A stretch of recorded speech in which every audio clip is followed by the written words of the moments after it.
Why would a man pack suitcases for a little girl who's not his daughter, with tears in his eyes, as she innocently asks, "Where are we going?" Why does he look like he's carrying the weight of the world on his shoulders, even though she trusts him completely? The phone buzzed on the nightstand, cutting through the stillness of the room. Ethan jolted awake, his heart pounding before he even read the message. Something about the late hour and the silence of the house made every sound feel sharper, heavier. The screen glowed with just a few words, but they hit like a punch to the gut. Layla leaves tonight. The car will pick her up at 10 p.m. Be ready. Ethan's hand trembled as he read it again, hoping somehow the message might change. It didn't. It was short, cold, and left no room for argument. He looked over at the small figure curled up on the couch, fast asleep. Layla's blanket had slipped off her shoulders, revealing the stuffed bear she clutched tightly against her chest. Her tiny form seemed even smaller under the weight of what he was about to do. He sat down on the edge of the couch, running a hand through his hair. The reality of the situation sank in, as heavy as it had been for weeks now. Layla wasn't just a little girl he had been asked to care for. She was a secret, a living, breathing complication that his father, Victor, wanted swept under the rug. And tonight, Ethan was supposed to be the one to do it. But how do you send a child away? How do you explain to her that she's being sent to strangers, that everything she knows will be stripped away, all because she's an inconvenience? Ethan's heart ached as he watched her stir in her sleep, murmuring something soft and unintelligible. She trusted him. She loved him. And he was about to betray that trust. "Ethan?" The small voice startled him, and he turned to see Layla's sleepy eyes blinking up at him. "Why are you sitting there? Did something happen?" she asked, her voice still thick with sleep. She pulled the blanket tighter around herself and sat up. No, nothing happened," Ethan said quickly, forcing a smile. "I just couldn't sleep. That's all." Layla tilted her head, her messy hair sticking up at odd angles. "Are you sure? You look sad." Ethan laughed softly, though it felt hollow. "I'm okay, kiddo. Don't worry about me." She leaned forward, her small hands clutching his arm. "You're lying. You always look like this when something's wrong." Ethan looked into her wide brown eyes, so full of innocence and concern, and felt his resolve begin to crumble. He opened his mouth to speak, but closed it again. How could he tell her? How could he say that tonight was the last night they would spend together? Instead, he stood and grabbed the blanket from the couch, draping it over her shoulders. "Come on, go back to sleep," he said gently. "You need to rest." "But I'm not tired anymore," Layla said, stubborn as always. "Can I sit with you for a little while?" Ethan sighed but nodded. "Okay, just for a bit." She scooted over, patting the spot next to her. Ethan sat down, and Layla leaned against him, her small head resting on his arm. "Ethan?" "Yeah." "Are we still a family?" she asked suddenly, her voice so quiet it was almost a whisper. Ethan froze, the question catching him completely off guard. "What do you mean?" Layla fiddled with the hem of her blanket, her face thoughtful. "I mean, you always say we're a family, but families don't leave each other, right?" His chest tightened, and for a moment, he couldn't speak. Layla's words felt like an accusation, even though he knew she didn't mean them that way. "Of course, we're a family," he said finally, his voice thick. "No matter what." She nodded, as if satisfied with his answer, and closed her eyes again. Within minutes, she was asleep, her breathing soft and steady. Ethan stared at her, his mind racing. He couldn't do it. He couldn't send her away. But what choice did he have? Across town, Rachel was wide awake, the unease in her chest refusing to let her rest. She had spent the past few weeks trying to piece together the strange puzzle surrounding Ethan and the mysterious little girl he had been caring for. It didn't make sense. Ethan had always been honest, almost to a fault, but lately, he had been evasive, dodging her questions and avoiding her calls. And then there was Victor. Ethan's father and a man Rachel had once respected. The more she thought about it, the more certain she became that Victor was hiding something. Tonight, she couldn't ignore the feeling any longer. Throwing on a jacket, she grabbed her keys and headed for Ethan's place. When she arrived, the house was quiet, but a light in the living room told her Ethan was still awake. She approached the door and knocked softly. A moment later, Ethan opened it, his face pale and drawn. "Rachel," he said, his voice laced with surprise and exhaustion. "Ethan, what's going on?" she asked, stepping inside without waiting for an invitation. "I know something's wrong. I can feel it." Ethan hesitated, glancing back at the couch where Layla still slept. "Rachel, this isn't a good time. When is it ever a good time with you lately?" Rachel shot back, her frustration bubbling over. "You've been shutting me out for weeks. And that little girl, who is she? Why won't you tell me anything about her?" Ethan rubbed the back of his neck, the weight of her questions pressing down on him. He wanted to tell her the truth, but how could he? How could he explain the mess his father had created without dragging Rachel into it? She's family," Ethan said finally, his voice barely above a whisper. Rachel's eyes narrowed. "Family? Ethan, what does that even mean? Who is she?" Ethan looked down, his jaw tightening. He couldn't meet her eyes. "She's my sister," he said quietly. Rachel blinked, stunned into silence. "What?" she finally managed. Ethan nodded, his shoulders slumping as the truth came tumbling out. "She's my father's daughter, and he wants her gone." Ethan paced the small living room, his heart hammering in his chest. The clock on the wall seemed louder than usual, each tick reminding him how little time he had left. Layla was still asleep on the couch, her small hand clutching the stuffed bear tightly. She had no idea what awaited her, and Ethan didn't have the courage to tell her.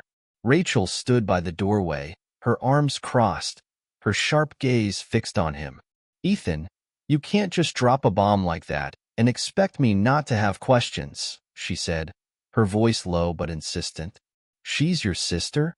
And Victor is her father? What the hell is going on?" Ethan stopped pacing and looked at her, his face pale. "I don't even know where to start," he admitted. "It's complicated, Rachel." "Try me," she replied, stepping closer. "Because from where I'm standing, it looks like you're about to do something you'll regret for the rest of your life." Ethan sank onto the arm of the couch, rubbing his face with his hands. "Layla is my father's daughter. He had an affair years ago, and Layla is the result. Her mother passed away a few months ago, and Victor, well, he didn't want the scandal, so he asked me to take care of her until he could figure out what to do." Rachel's eyes widened. "Figure out what to do? She's not a problem to solve, Ethan. She's a child." "I know that," Ethan snapped, his voice harsher than he intended. He took a deep breath, trying to calm himself. "I know that, Rachel, but my father doesn't see it that way. To him, she's a mistake, a secret that needs to stay buried. And now he's decided the best solution is to send her away." "Send her away?" Rachel repeated, her voice incredulous. "To where?" "The U.S., Ethan said bitterly. "He's arranged for some family friends to take her in. People who won't ask questions. People who'll keep her hidden." Rachel stared at him, disbelief written all over her face. "And you're just going to let that happen? What choice do I have?" Ethan shot back, his voice breaking. "Do you think I want this? Do you think I want to lose her? But Victor holds all the cards. If I fight him, he'll destroy me. He'll destroy her." Rachel took a step closer, her expression softening. "Ethan, you don't have to do this. You don't have to let him control you like this." Ethan shook his head, his hands clenched into fists. "You don't understand. He's already made up his mind. If I try to stop him, he'll make sure Layla disappears for good. At least this way, I know where she's going." Rachel knelt in front of him, her voice gentle but firm. "Ethan, listen to me. Layla deserves better than this. She deserves to stay with someone who loves her. and I know you love her. Don't let Victor take that away from you. Ethan looked at her, his eyes filled with pain. I don't know what to do, Rachel. I feel like I'm trapped. Then we'll figure it out, she said, her hand resting on his knee. Together. But you can't let Victor win. Not this time. Across town, Victor sat in his dimly lit study, staring at the phone on his desk. He had sent the message hours ago, but he still felt uneasy. Ethan had always been loyal, always done what was asked of him. But this time, Victor sensed hesitation. He couldn't afford that. Not now. The door opened, and his wife, Margaret, stepped inside. She was a composed woman, her posture always perfect, her face unreadable. But tonight, there was a tension in her eyes that Victor couldn't ignore. Victor, she said, her voice calm but cold. I need to know what's going on. Victor leaned back in his chair, feigning nonchalance. I don't know what you mean. Margaret stepped closer, her gaze sharp. Don't play games with me. I know there's something you're not telling me. I've seen the way you've been acting, nervous, secretive. And then there's that little girl. Layla. Who is she? Victor's jaw tightened. She's no one. Just a child Ethan's been helping out. Margaret crossed her arms. Don't lie to me, Victor. I've been married to you long enough to know when you're hiding something. Victor sighed, running a hand through his hair. She's my daughter, he admitted, his voice low. From before. From a mistake I made a long time ago. Margaret's expression didn't change, but her eyes flickered with something. Hurt, anger, betrayal. And you've been keeping this from me? From all of us? I didn't want to hurt you, Victor said quickly. It was in the past, Margaret. It doesn't mean anything now. It doesn't mean anything? She repeated, her voice rising. She's a child, Victor. Your child. And you think you can just sweep her under the rug like she's some kind of inconvenience? Victor stood, his patience wearing thin. What do you want me to do, Margaret? Bring her here? Introduce her to everyone? Watch as our entire family falls apart. Margaret's eyes burned with anger. Our family is already falling apart, Victor. Because of you. Because of your lies. Back at Ethan's house, Layla was awake now, sitting on the couch and watching Ethan and Rachel with wide eyes. She didn't fully understand what was happening, but she could feel the tension in the air, and it scared her. Caleb, she said softly, using the nickname she had given him. Am I going somewhere? Ethan froze, his heart sinking. He knelt in front of her, taking her small hands in his. Layla, I need to tell you something. Something really important. She looked at him, her eyes filling with tears. You're sending me away, aren't you? Ethan's chest tightened.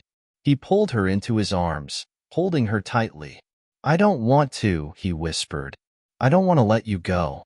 But there are people who think this is what's best for you. Layla clung to him, her voice muffled against his shirt. But I don't want to go. I want to stay with you. Ethan closed his eyes, fighting back tears. I know, sweetie. I know. Rachel watched the scene, her heart breaking. She couldn't stand by and let this happen. Ethan, she said softly, we have to stop this. We can't let Victor win. Ethan looked at her, his eyes filled with desperation. How? He'll ruin us, Rachel. He'll ruin her. Then let him try, Rachel said, her voice firm. We'll fight him. For Layla. For what's right. Ethan hesitated, torn between fear and hope. But when he looked down at Layla, still clinging to him, he knew what he had to do. Okay, he said quietly. Okay, let's fight. Ethan's hands gripped the steering wheel tightly as he drove, the road ahead blurred by his racing thoughts. Layla was buckled into the back seat, her stuffed bear clutched against her chest. Rachel sat in the passenger seat, her eyes darting between Ethan and the road. You don't have to do this, she said, her voice low but steady. We can turn back right now. Ethan didn't reply. His jaw was tight, his knuckles white. Rachel had been saying the same thing over and over, and each time, it chipped away at his resolve. But the fear Fear of what Victor could do kept him moving forward. Layla's voice broke the heavy silence. "Caleb," she said softly, using the nickname she always called him. "Where are we going?" Ethan glanced at her in the rearview mirror, his heart breaking at the sight of her wide, innocent eyes. "Layla, we're just going for a little drive," he said, his voice strained. "Everything's going to be okay." She nodded, but didn't look convinced. The bear in her arms seemed to grow tighter with every passing mile. Rachel leaned closer to him. "Ethan, listen to me. You're making a mistake. Victor doesn't care about Layla. He just wants to make her disappear. If you hand her over, she'll be lost forever." Ethan slammed the brakes, pulling the car onto the shoulder of the road. The sudden stop jolted Rachel and Layla in their seats. "Do you think I don't know that?" he snapped, his voice raw. "Do you think this is what I want? I'm trying to protect her. By giving her away?" Rachel countered, her voice rising. "You're not protecting her, Ethan. You're letting Victor win. You're letting him destroy everything." Ethan's chest heaved as he stared at her, the weight of his decision crushing him. He glanced back at Layla, who was watching them with a mixture of fear and confusion. She didn't deserve this. None of this was her fault. "Rachel, you don't understand," he said quietly. "If I don't do this, Victor will make her disappear in a way we can't trace. At least this way, I know where she's going." Rachel shook her head, her voice softening. "Ethan, Layla doesn't need you to do what's easy. She needs you to do what's right. You love her. You're the only one who can fight for her." Ethan's head dropped into his hands, the tears he'd been holding back finally spilling over. "I don't know how to fight him," he whispered. "I don't know if I'm strong enough." Rachel reached out, placing a hand on his shoulder. "You're stronger than you think. You just have to believe it." Layla's small voice piped up again. "I want to stay with you, Caleb," she said, her eyes glistening with tears. "Please don't send me away." Ethan turned to look at her, his heart breaking all over again. He couldn't do it. He couldn't let her go. Not like this. Without a word, he put the car in gear and turned it around, heading back the way they'd come. Rachel let out a shaky breath, relief washing over her face. "Thank you," she said softly. Back at Victor's house, the tension was palpable. Margaret stood in the living room, her arms crossed tightly over her chest. Victor paced back and forth, his frustration mounting with every second that passed. "Ethan should have been here by now," Victor said, his voice sharp. "Something's wrong." Margaret didn't respond. She was still reeling from the revelation that Victor had been hiding a child all these years. The man she thought she knew, the man she had trusted, was a stranger to her now. "Margaret, say something," Victor snapped, his impatience boiling over. "What do you want me to say, Victor?" she replied coldly. "That I'm okay with what you've done? That I think sending a little girl away is the right thing to do? Because I don't." Victor stopped pacing and turned to face her. "This isn't about right or wrong. It's about survival. Do you know what will happen if this gets out? My reputation, our family's reputation, will be ruined." Margaret's eyes narrowed. "Your reputation? That's what this is about. Not Layla? Not the fact that she's your daughter." Victor clenched his fists, his face darkening. "I'm doing what's best for everyone." "No," Margaret said firmly. "You're doing what's best for yourself. And it's disgusting." Victor opened his mouth to reply, but the sound of a car pulling into the driveway stopped him. He turned toward the window, his eyes narrowing as he saw Ethan's car come to a stop. "They're back," he muttered, heading for the door. Ethan stepped out of the car, his heart pounding as Victor stormed toward him. Rachel got out as well, positioning herself protectively near the back seat where Layla was still sitting. "What the hell is this?" Victor barked. "I told you to take her to the airport." "I couldn't do it," Ethan said, his voice shaking but resolute. "I couldn't let you send her away." Victor's face darkened with rage. "You don't get to make that decision, Ethan. This isn't your responsibility." "She's my sister," Ethan shot back, his voice rising. She's not some problem you can sweep under the rug. She's a child. She deserves better than this. Victor took a step closer, his jaw tightening. Do you have any idea what you've just done? You've put everything at risk. No, Ethan said firmly. You put everything at risk the moment you decided to treat Layla like she didn't matter. I'm done covering for you, Dad. I'm done being part of your lies. Margaret appeared in the doorway, her face pale but determined. Ethan's right, Victor. This has gone on long enough. Layla deserves to be part of this family. Victor turned to her, his expression one of shock and betrayal. Margaret, you can't be serious. I've never been more serious, she said quietly. You've spent your whole life pretending to be this man of integrity, but all you've done is hurt the people who care about you. It's time to stop. Victor's shoulders slumped, the fight seeming to drain out of him. He looked at Ethan, then at Layla, who had stepped out of the car and was standing next to Rachel, her small hand gripping Rachel's tightly. For a long moment, no one spoke. Then, finally, Victor let out a heavy sigh. What do you want me to do? He asked, his voice hollow. You know what you need to do, Ethan said.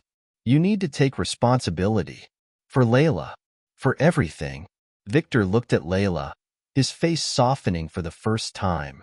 He crouched down in front of her, his voice quiet. Layla, I'm sorry. I've made a lot of mistakes, but I promise I'll try to make it right. Layla looked up at him, her wide eyes filled with uncertainty. Do you mean it? Victor nodded. I mean it.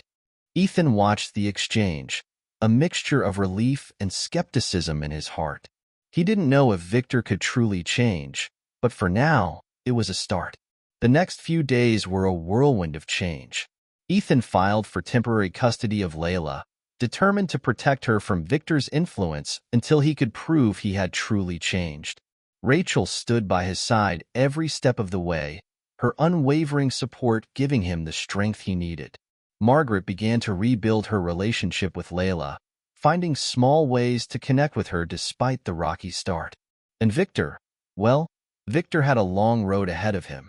But for the first time in years, he seemed willing to walk it. A month had passed since the night Ethan decided to defy Victor and fight for Layla. The house, once quiet and filled with tension, now buzzed with the sound of laughter. Layla sat cross-legged on the floor, coloring a picture of her and Ethan holding hands. Her stuffed bear was still by her side, but now it wore a little bow she had tied around its neck, something she proudly called its adventure outfit. Rachel walked in, balancing 2 mugs of coffee in her hands.